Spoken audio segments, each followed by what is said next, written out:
have Laura Bax here with me to talk to you about motherhood. And Laura is an amazing mom of 4 children, beautiful children. And I would love it if you could give me and the person that is listening some tips of how to be an involved mother, to be present. There's a lot of moms today that are there, but they are not present in their heart and in their mind. And I see a lot of moms on their phones, mostly on their phones or iPads, and they may be in the room with their children, but they're not present in their heart.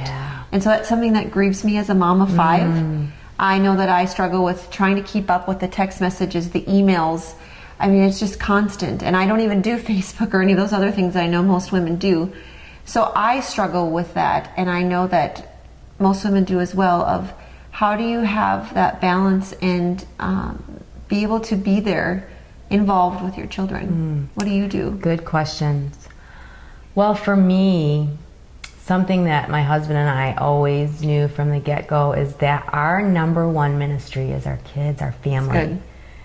And I think maybe we can get caught up in we need to do this Bible study and we need to do the PTA and be involved in school and we have work projects, and all those things are good things. But sometimes we need to be reminded that our family, this is our ministry, this is our number one priority. And I just read this recently, that what do we need to take off of our plate to be present with those most precious ones? And I'm constantly, okay, do I need to say yes to this? Do I need to say no to this?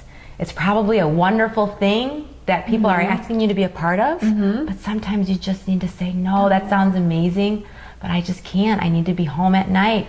Like my kids right now in the season of life we're in, from the time they get off the bus to the bedtime, it is non-stop. So I really have to be wise in my time in the morning.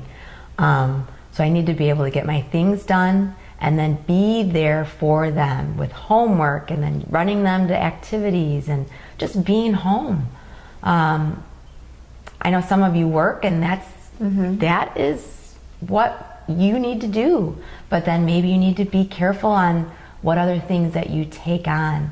And I think especially in this society, it's so device driven. And what I've recently just done is turn my ringer off.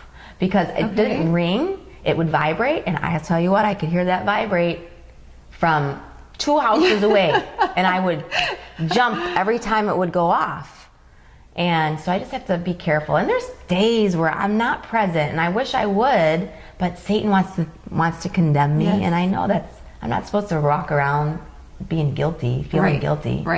You know, so we're gonna screw up, we're human, but I would just say, really, take a look at what's on your plate, and maybe you need to take things off to be present with your little babies, because they're not going to stay little. They're not. And you even saying that, something that I've been really working on, because we've talked about loss and how I lost my first husband to cancer, and I see life differently. I see moments differently. And I can get still caught up in life and not be present in my mind and my heart with my children. But when I have those moments where I'm putting little Andrew down for a nap, I think to myself, what if this is my last time putting him down? Not in a sense of fear, but I want to savor this moment, because like you said, they grow so fast. I look at, having 5 children, I see Chloe, who's 11, and how fast that went. So now I've got Gabriella, who is 2. I'm more mindful of just those little moments and to savor them, because I know it's going to go so fast. So we just encourage you to be present in the moment. And like you're talking about with the devices, put them down, put them on silent, and take time. Just even if it's, I remember when my babies were little, I would set the timer for 15 minutes. Now that sounds pathetic, but 15 minutes and sit on the floor with my kids and ignore the house.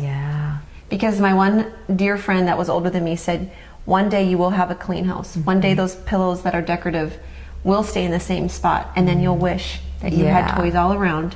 You'll wish you had fingerprints on the windows, and you will wish you had dirty dishes to clean, because now they won't be there. So enjoy the moment of motherhood.